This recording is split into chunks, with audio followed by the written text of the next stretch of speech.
d'ouvrir nos cœurs à recevoir les révélations des Saintes Écritures. Alléluia.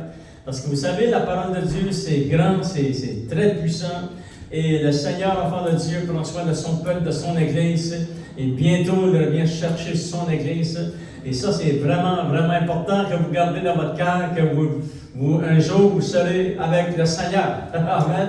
Alléluia. Un jour, vous serez toujours avec le Seigneur, comme les Écritures nous l'enseignent. Enfant de Dieu, si vous avez votre Bible, on tourne, si vous voulez, ensemble. Dans Tite chapitre 2, on va lire quelques versets dans Tite chapitre 2, verset 11 jusqu'au verset 14. Alléluia. Se placer dans le contexte, j'ai commencé cette série d'enseignements et je vais vous encourager à l'écouter sur la chaîne YouTube aussi. Vous allez avoir beaucoup d'informations dans cette série d'enseignements et puis vous savez, lorsqu'on sort un point d'une prédication, c'est juste un point, mais il y a beaucoup de versets qui vont avec un point, une référence. Il y a beaucoup de versets et en cause qu'il y a beaucoup d'informations que je vais vous donner, je vais juste vous donner un verset. Ça ne veut pas dire qu'il y en a seulement un dans la Bible. Il y a beaucoup de versets pour une référence. Voyez-vous? Ça fait que, mais parce que le temps nous manque, puis on est limité dans le temps lorsque nous emmenons l'enseignement de la parole de Dieu. Ça fait que je vais vous encourager, enfants de Dieu, à écouter cette série d'enseignements qui a pour titre « Où se situe l'enlèvement de l'Église ». Nous savons que le Seigneur vient chercher son Église et c'est Jésus lui-même qui a fait référence à ce grand enseignement et à cette grande révélation de la parole de Dieu. Et on va lire ensemble dans Tite chapitre 2. Lisons, si vous voulez, ensemble dans le verset 11. Et aussi le titre de ce message, vous savez, c'est écrit ici « Où se situe l'enlèvement de l'Église ». Ça pourrait être aussi la bienheureuse, c'est quoi la bienheureuse espérance que les chrétiens de la première Église avaient dans leur cœur. Et nous, comme chrétiens, nous voulons avoir cette espérance. Ça s'appelle la bienheureuse espérance. Sur la terre, tu as des espérances. Tu espères ceci, tu espères cela. Et toute notre vie, on espère des choses. C'est très important pour fonctionner. On doit avoir de l'espérance. Amen. Mais ici, ça parle de la bienheureuse espérance. Et ça il y a seulement un événement qui décrit la bienheureuse espérance. Et on va lire ensemble, Tite chapitre 2, verset 11, « Car la grâce de Dieu, source de salut pour tous les hommes, a été manifestée. » Comment cette grâce-là a été manifestée? Nous savons que c'est à travers la venue de Jésus, et lorsqu'il a donné sa vie aussi à Golgotha, verset 12, ça dit, cette grâce qui a été manifestée, elle nous enseigne ceci. Elle nous enseigne à renoncer à l'impiété et aux convoitises modernes et à vivre dans le siècle présent selon la sagesse de Dieu, la justice de Dieu, la piété de Dieu.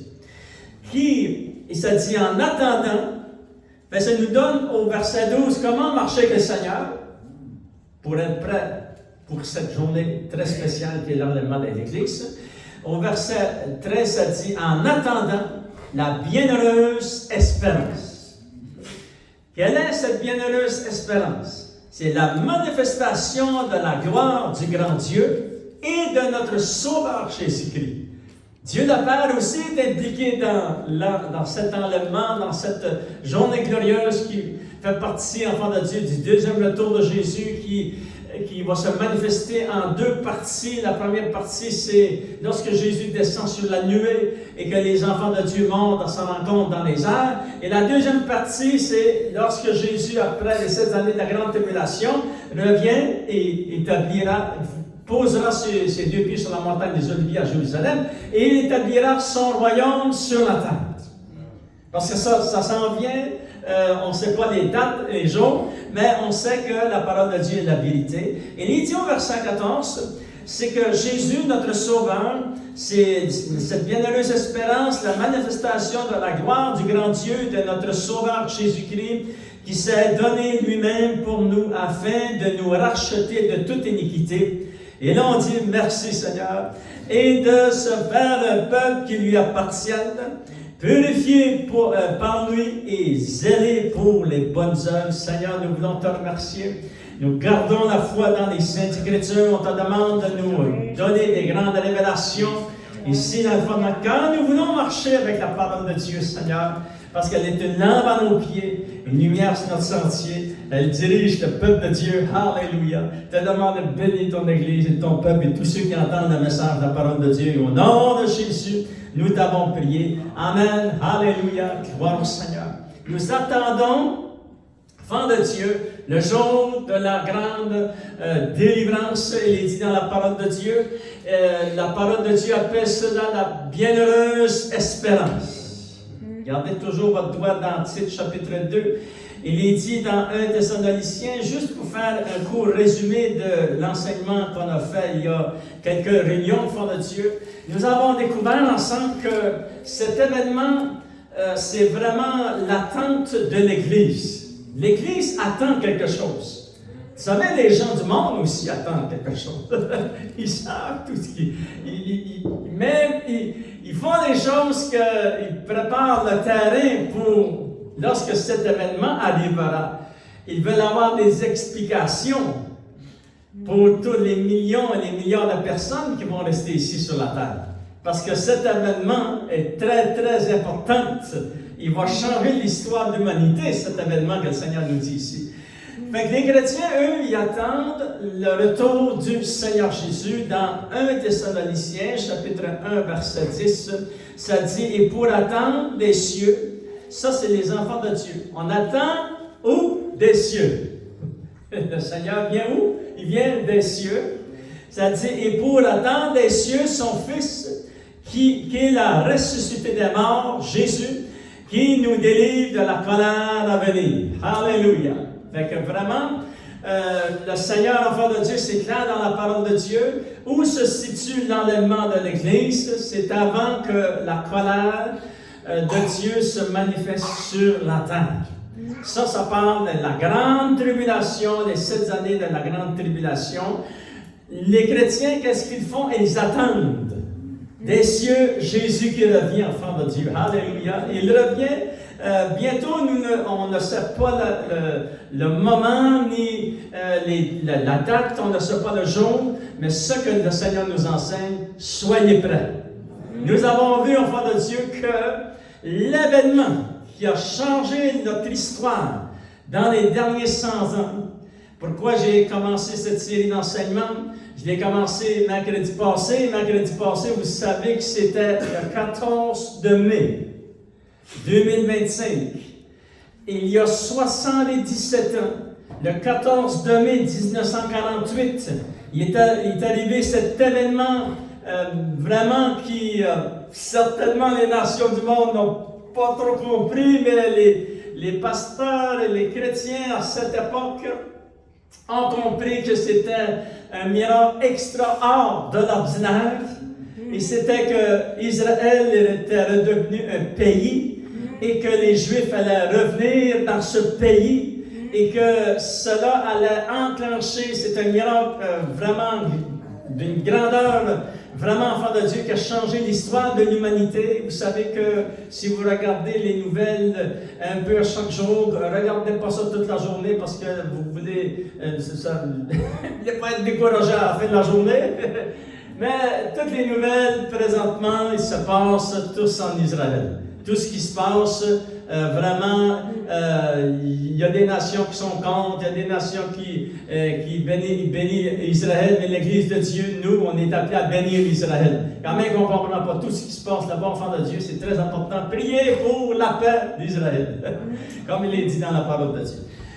Nous savons que Isaïe, chapitre 66, verset 6, expliquait qu'un jour, Israël allait devenir une nation, et cette nation allait habiter dans ce pays qui s'appelle Israël, et que les nations du monde, année après année, siècle après siècle, pendant 1900 ans, on va essayer d'enlever tout ce qui paraissait du peuple d'Israël en Israël. Mais maintenant, le Seigneur, enfant de Dieu, a parlé. Et en 14 mai 1948, c'est un miracle.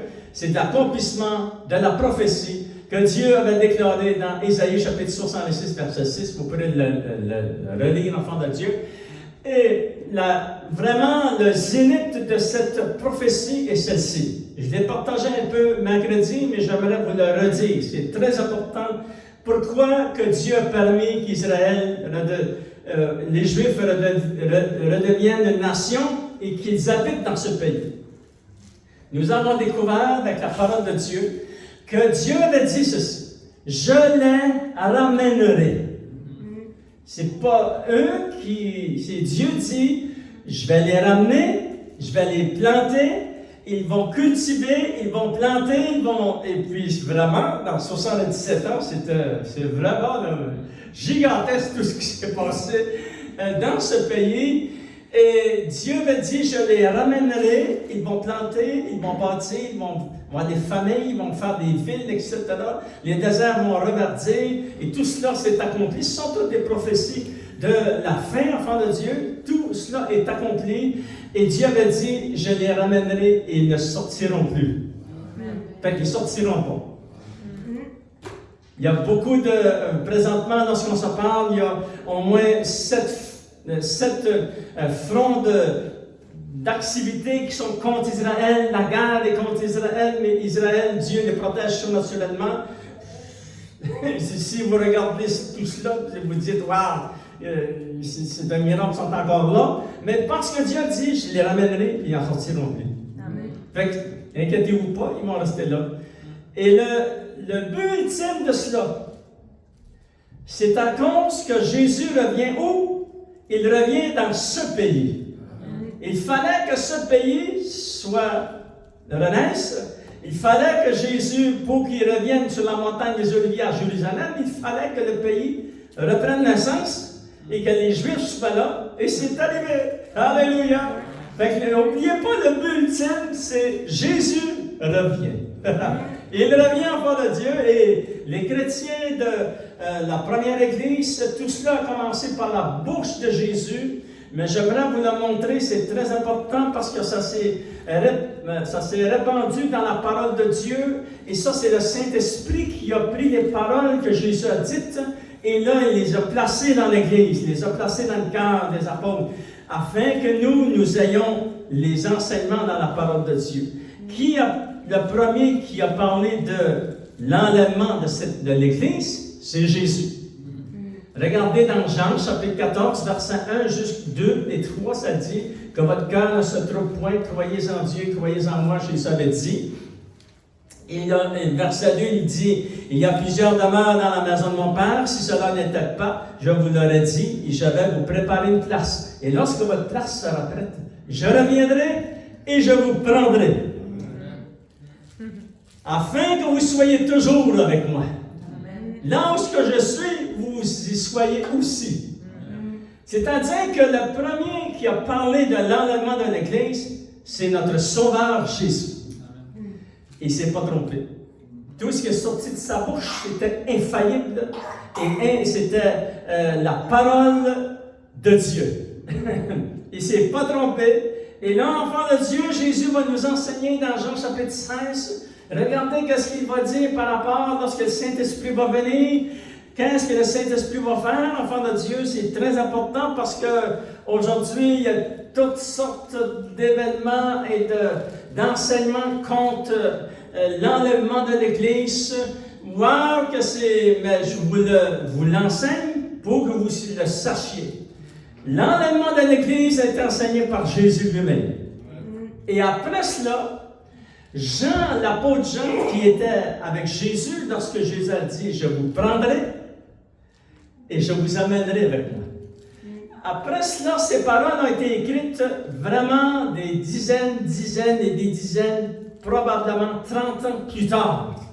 C'est-à-dire, c'est certain que Jean, l'apôtre Jean, qui était un homme comme nous, se souvenait pas exactement de toutes les paroles que Jésus allait dire pendant tout son ministère. Fait que c'est qui? Et ça prenait une personne, et la personne du Saint-Esprit, pour rappeler à Jean ce que Jésus avait dit. Regardez, Jésus avait dit: le Saint-Esprit, lorsqu'il va venir, il est avantageux pour vous qu'il vienne. Regardez qu'est-ce qu'il va faire. Jean chapitre 16, verset verset 13, ça dit « Quand le Consolateur sera venu, l'Esprit de vérité, il vous conduira dans toute la vérité, car il ne parlera pas de lui-même, mais il dira tout ce qu'il aura entendu, il vous annoncera les choses à venir. Il me glorifiera parce qu'il prendra de ce qui est à moi et vous l'annoncera. Tout ce qui est à moi est au Père, tout ce qui est au Père est à moi. Et le Saint-Esprit va prendre tout ce que j'ai dit, tout ce que j'ai fait et vous l'annoncera. C'est-à-dire que lorsque Jean, par l'inspiration du Saint-Esprit, va écrire l'évangile de Jean vers les années 65 et peut-être quelques années plus tard, enfant de Dieu, c'est sous l'inspiration du Saint-Esprit, parce que Jésus l'avait dit. Lui, le Saint-Esprit, il vous dira tout ce qu'il aura entendu. C'est-à-dire que le Saint-Esprit était témoin lorsque Jésus a dit « Je reviendrai, je prendrai mon Église ». Voyez-vous, c'est plus facile à comprendre et c'est comme ça s'est déroulé. Et l'enfant de Dieu, ça s'est répandu dans l'Église du Seigneur. Cette vérité qui vient de Jésus, qui a été pris par le Saint-Esprit, qui a été soufflé dans le cœur des apôtres, même Saul de Tarse, qui est devenu un apôtre Paul. Lui aussi, on va écrire sous l'inspiration du Saint-Esprit. Comment pouvait-il savoir cela? C'est parce que le Saint-Esprit lui a dit tout ce qu'il avait entendu. Et ça était ici dans son cœur. Il a sorti sa plume et il a écrit les choses de Dieu. C'est le Saint-Esprit qui a révélé ça, enfant de Dieu. Voyez-vous? Fait que vraiment, c'est harmonisé, les Écritures sont harmonisées. Nous savons que Jésus l'a proclamé. Le Saint-Esprit va prendre les paroles que Jésus a dites, va les souffler à travers le cœur des apôtres. Ils vont écrire l'enfant de Dieu. Et sous l'inspiration du Saint-Esprit, même titre, nous avons lu les chrétiens. Alléluia! Vous savez, la vie chrétienne, ça doit se faire vous devez avoir deux visions dans la vie. Vous devez avoir la vision de bâtir votre vie ici sur la terre et courir avec la parole de Dieu et bâtir votre maison avec les choses de Dieu. Bâtir votre couple avec les principes de Dieu. Bâtir votre vie avec les principes de Dieu. La deuxième vision, vous devez garder cette vision ici. Parce que tu ne veux pas manquer cette journée. Cette journée est très importante, ça va arriver une fois, c'est une journée unique, ça va arriver une fois. Lorsque Jésus revient, il revient sur la nuée, il est dit dans la parole de Dieu, mais dans les Saintes Écritures, on appelle cela la bienheureuse espérance. Alléluia! La grande espérance des croyants enfants de Dieu était, dans la Bible, c'était le retour de Christ et de la délivrance de la colère à venir. Les 7 années de la grande tribulation. Premièrement, enfant de Dieu, la grande espérance du chrétien est d'attendre des cieux Jésus qui revient bientôt. Nous l'attendons des cieux. Amen, alléluia. Parce que Jésus revient du ciel, gloire au Seigneur. Il est dit, enfant de Dieu, et puis, vous savez, lorsque cet événement va arriver, il va se passer vraiment des miracles extraordinaires pour les chrétiens qui sont prêts. Ceux qui sont prêts en cette journée, ils vont vivre des miracles extraordinaires qui est juste la main de Dieu. Regardez dans Philippiens chapitre 3, verset 20. Il est dit ceci, mais notre cité à nous est dans les cieux. Fait vraiment une grande cité dans le ciel, et moi aussi, enfant de Dieu, et tous les chrétiens qui sont nés de nouveau, on a tous cette cité-là qui est déjà prête. Sortir après les marteaux, les drills, puis bâtir la ville lorsque vous allez arriver au ciel. Elle est prête, enfant de Dieu. C'est Dieu, ça a été construit des mains de Dieu. Ça dit dans Hébreu, alléluia, Hébreu chapitre 11. Mais notre cité à nous est dans les cieux, d'où nous attendons aussi comme Sauveur et Seigneur, Sauveur le Seigneur Jésus-Christ, qui transformera le corps de notre humiliation en le rendant semblable au corps de sa gloire par le pouvoir qu'il a de s'assujettir toutes choses. Écoutez bien, Dieu c'est lui qui a créé toutes choses. Il a créé nos corps, il a créé la création, il a créé la nature, il a tout créé, enfant de Dieu, premier, deuxième, troisième ciel. Il a tout créé, les cieux, la terre et les cieux, les cieux, les cieux. Dieu a créé cela. Et par le pouvoir qu'il a, d'assujettir toute chose. Ça veut dire, il peut assujettir toute chose. Tout ce qu'il a créé, il peut le changer. Donc, juste un petit peu, ça va tout changer. Ça dit, lorsque Jésus revient, il revient sur la nuée, nous allons rencontrer le Seigneur dans les airs. Et regardez, enfants de Dieu, ça dit ici, notre corps sera transformé au corps semblable à celui que Jésus avait après la résurrection, pendant qu'il a marché 40 jours sur la terre. C'est un corps céleste et nous aurons un corps céleste. Alléluia! Parce que j'ai une bonne nouvelle pour toi, tu vas vivre pour l'éternité. Il n'y a pas un être humain ici sur la face de cette terre qui a pensé avant nous, qui vont s'en aller aujourd'hui, il y en a qui vont s'en aller sans le Seigneur, il y en a qui vont monter ils vont s'en aller avec le Seigneur. Il n'y a pas personne qui ne vivra pas pour l'éternité. Enlevez-vous ça dans les pensées que vous allez mourir, vous allez rentrer dans le trou. C'est pas vrai, c'est un gros mensonge de Satan. Et ça a circulé dans les oreilles de beaucoup de gens. Non. Tu vas vivre pour l'éternité. Et là, tu veux vivre pour l'éternité avec le Seigneur. C'est très important. C'est pour ça qu'un jour, tu as accepté le Seigneur, ici, comme ton sauveur, le Seigneur. Parce que tu sais que tu vas vivre pour l'éternité. Il y a en toi la pensée de l'éternité. Et un jour, le Seigneur, au son de la trompette de Dieu, nous allons revêtir ce corps céleste. Alléluia. Et ce corps céleste, enfant de Dieu, c'est un corps qui va se manifester. C'est le Seigneur qui va faire cela. Ça se fait très rapidement. Alléluia. Nous allons vivre trois vraiment actions naturelles de Dieu. Nous allons entrer dans le parfait de Dieu. J'ai expliqué ça il y a 5 à 6 ans. Mais pour ceux, les nouveaux enfants de Dieu dans la foi, je vais emmener l'enseignement qui va faire partie d'expliquer en détail ce que ça veut dire, rentrer dans le parfait de Dieu, qui est écrit dans 1 Corinthiens chapitre 13, verset 10. Deuxième chose que nous allons vivre, nous allons revêtir l'incorruptibilité et nous allons revêtir l'immortalité. Oh, alléluia, ça veut dire que tu vas vivre éternellement. Amen. Vraiment, c'est une bonne nouvelle. Les chrétiens de la première Église, ils avaient cette espérance, cette bienheureuse espérance. Oh, alléluia. Parce que c'est vraiment ça la vie chrétienne. Deuxième chose, enfant de Dieu, la grande espérance des croyants est que Dieu vienne les chercher avant la grande tribulation. C'est-à-dire avant, enfant de Dieu, la colère à venir. Maintenant, il y a beaucoup de versets, mais j'aimerais juste vous en partager un dans Matthieu chapitre 24. Et on va lire, enfant de Dieu, Matthieu chapitre 24. Il est dit ceci, alléluia. On va lire quelques versets dans Matthieu chapitre 24 pour se placer dans le contexte de ce que la parole de Dieu nous explique. Qu'est-ce que c'est la grande colère à venir? C'est pas encore commencé.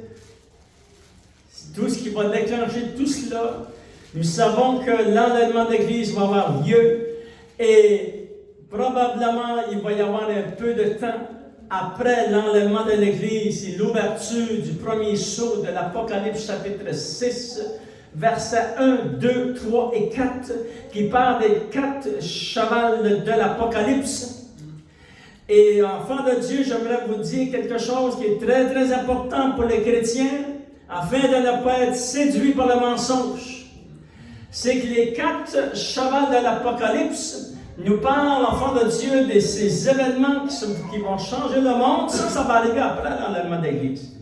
Mais les infrastructures de tout ce qui va se passer là doivent être prêts avant. C'est pour ça qu'on voit un peu d'événements. Nous sommes dans les temps des douleurs dans l'enfantement et on voit un peu des choses semblables à ce qui pourrait être le premier cheval, le deuxième cheval, le troisième, le quatrième. C'est pas encore commencé. C'est les infrastructures qui sont en place. Voyez-vous, c'est très important de comprendre cette phrase pour ne pas être séduit parce qu'il y a toutes sortes d'enseignements qui étaient vraiment... je me dis, wow! Mais, enfant de Dieu, dans Matthieu chapitre 24, 2 versets que Jésus nous donne pour expliquer les 7 années de la grande tribulation, il va dire ceci comme au verset 21, « Car alors La détresse sera si grande qu'il n'y en aura point eu de pareil depuis le commencement du monde jusqu'à présent et qu'il n'y en aura jamais. Et si ces jours n'étaient pas abrégés, personne ne serait sauvé. Mais à cause des élus, ces jours seront abrégés. Fait que ça nous décrit un peu le scénario des 7 années de la Grande Tribulation. Et c'est pour ça que le Seigneur lui-même a placé l'enlèvement de l'Église avant cette Grande Tribulation.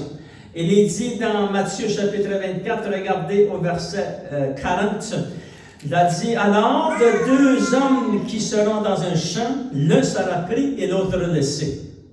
Ça c'est, même pendant, je vous encourage, enfants de Dieu, à écouter cette série d'enseignements. Parce que je vais la placer là, puis elle va rester là pour les 5 prochaines années.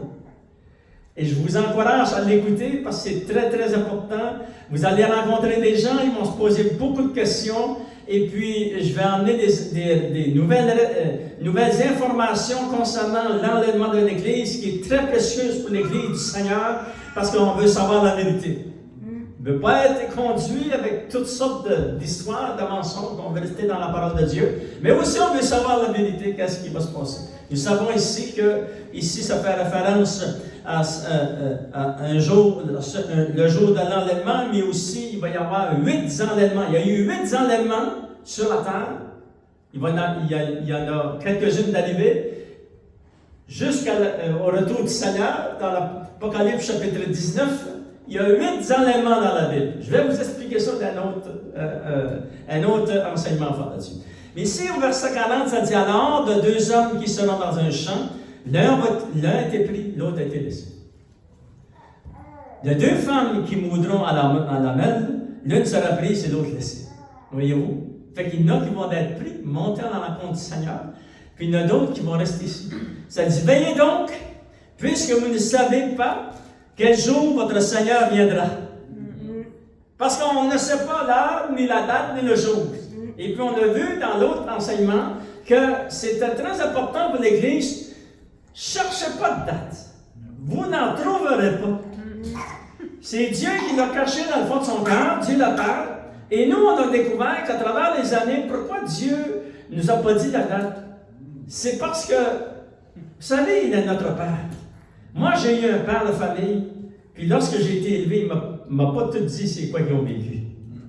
Il a caché des choses. C'est très important. C'est la même chose aujourd'hui.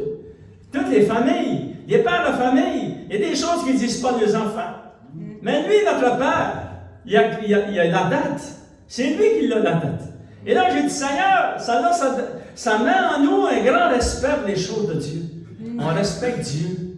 Seigneur, on te respecte. Le Seigneur dit, soyez prêts, mes enfants. Soyez juste prêts.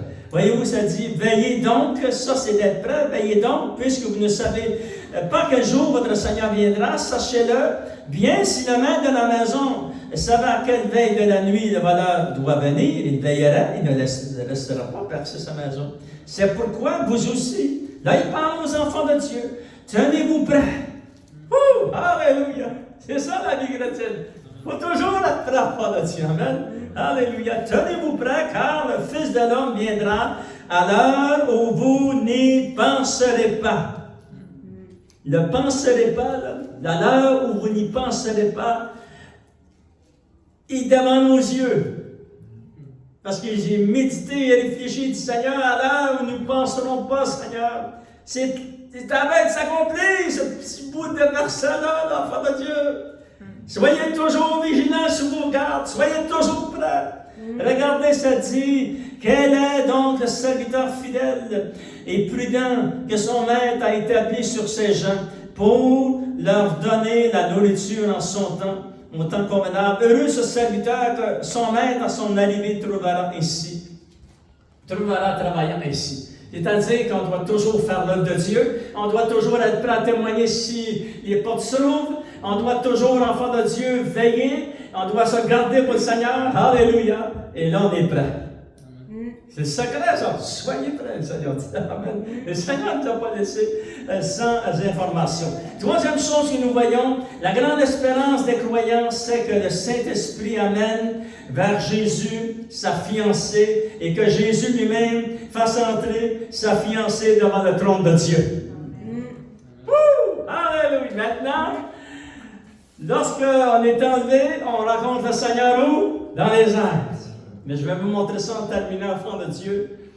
Il y a beaucoup de raisons pourquoi on rencontre le Seigneur dans les airs. Parce que, vous savez, là, enfant de Dieu, lorsque on monte dans la rencontre du Seigneur dans les airs, tous ces gens qui vont voir là, c'est la fiancée. La Bible nous appelle la fiancée. Tu as été sauvé pendant les 2 derniers 1000 ans. Tu as été sauvé dans la dernière semaine. Tu fais partie de la fiancée. C'est pas à négliger. Parce qu'on est dans une position très puissante et très importante dans le ciel. Et devant le trône de Dieu. Et regardons, on va lire en terminant 1 Thessaloniciens chapitre 4. Vous savez ces versets par cœur, on va juste se placer encore dans le contexte enfant de Dieu. 1 Thessaloniciens chapitre 4. Regardez au verset 15, ça dit, voici en effet ce que nous vous déclarons d'après la parole du Seigneur. Voyez-vous, j'aime ça lire ça. C'est d'après la parole du Seigneur. Voici en effet ce que nous vous déclarons d'après la parole de notre Sauveur, de notre Seigneur. Regardez, enfants de Dieu.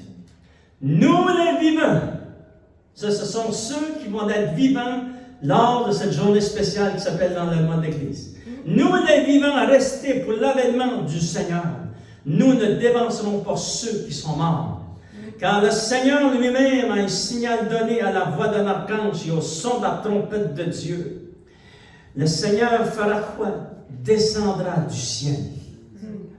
Et les morts en Christ ressusciteront. Premièrement, ensuite, nous les vivants qui serons restés, nous serons tous ensemble enlevés avec eux sur les nuées à la rencontre du Seigneur dans les airs. Et ainsi, nous serons toujours avec le Seigneur. Maintenant, beaucoup d'étapes ici, enfants de Dieu, juste pour résumer. Voici ce que nous vous déclarons d'après la parole du Seigneur. Vous pouvez être assurés à 100%, ça va s'accomplir. Ça dit que, au son de la trompette de Dieu, Jésus qui est assis à la droite de Dieu là-bas, vous vous souvenez, ça fait les versets de la parole de Dieu nous expliquent à plusieurs reprises que Jésus a été enlevé et est monté au ciel et s'est assis à la droite de Dieu son Père. On est tous au courant de cela. Maintenant, ici, à cet événement, c'est très, très, très puissant, très important, qui va changer l'histoire de l'humanité ici sur la terre, mais l'histoire du ciel aussi, c'est que Jésus descend. S'il descend, ça veut dire il se lève de son siège, il sort devant le trône de Dieu, et il descend sur la nuée, et tous ceux qui sont au ciel, tous ceux qui nous ont précédés dans la gloire de Dieu, mon bien-aimé, tous ces gens qui ont la foi dans le Seigneur Jésus, qui sont au ciel maintenant, tu peux les identifier avec un corps, vraiment un corps spirituel, c'est un corps esprit et avec leur âme et leur esprit. Si tu les verrais, tu les reconnaîtrais. Parce que le corps physique qu'on a ici, lorsque quelqu'un décède, son corps descend on le place dans le cimetière. Mais son âme et son esprit, s'il est chrétien, il monte au ciel. Et c'est vraiment la même personne. Et là, il est vraiment dans toute sa personne que Dieu a créée. Et puis vraiment, c'est un miracle extraordinaire. Et eux aussi descendent. Fait qu'ils sortent de là. Ils sortent du trône. Jésus descend. Eux descendent. Et ça dit qu'une sonne la trompette de sonner. Et les morts en Christ ressuscitent premièrement, leur corps qui était dans le cimetière va les rencontrer, leur âme et leur esprit, sur la nuée. Et l'enfant de Dieu, nous les vivants, ceux qui seront vivants pour cet événement, moi je crois que c'est très proche, mais si ça vient dans 20 ans, dans 30 ans, après je suis parti dans la gloire de Dieu, c'est pas grave, je vais vous rencontrer moi aussi sur la nuée, vous allez monter, moi je vais descendre avec le Seigneur. Ne m'inquiète pas, enfant de Dieu, mais c'est un acte surnaturel de Dieu, et ça dit dans la parole de Dieu que nous serons changés dans un instant, dans un clin d'œil. Au son de la trompette de Dieu, nous allons revêtir ces 3 aspects que j'ai décrits il y a quelques instants, et nous allons revêtir l'immortalité et l'incorruptibilité. Ça, c'est puissant aussi, enfant de Dieu. Tu ne seras plus jamais pareil. Alléluia. Et là, tu vas avoir ton corps céleste. Alléluia. Et tu rencontres Jésus où? Sur la nuée. Et lui, le Seigneur, il y a beaucoup de raisons. Une de ces raisons, c'est que c'est lui. Il prend toute cette fiancée. Il la conduit, enfant de Dieu, devant le trône de son Père. Il présente sa fiancée devant son Père. Il dit à son Père, voici ma fiancée. Ce sont eux pour lesquels j'ai donné ma vie. Ce sont mes enfants. Alléluia. En terminant, j'aimerais vous montrer ce verset dans Hébreux chapitre 10, enfants de Dieu. Alléluia. Je termine encore une autre fois. Vous savez, ça fait 3 fois que je termine. Cette fois-ci, je termine vraiment. Alléluia. Amen. Alléluia. C'est dans Hébreux, juste un instant. Je vais juste trouver mon verset parce que je ne suis pas à votre place. Hébreux chapitre 2. Il est dit ceci, enfants de Dieu. Alléluia. On va lire juste quelques versets.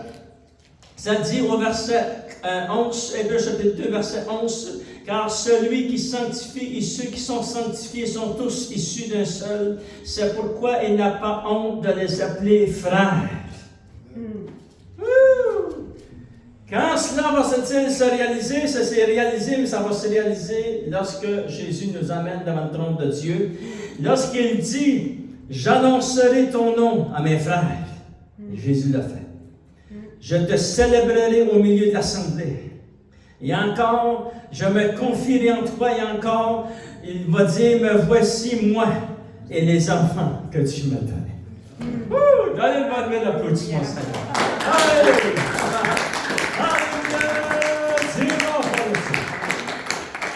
Le Seigneur, lorsqu'il rentre, on va entendre ces paroles de la bouche de Jésus. Levons-nous souffle ensemble. On va demander aux musiciens de venir. On va terminer avec un chant de victoire ce matin en remerciant le Seigneur de tout notre cœur.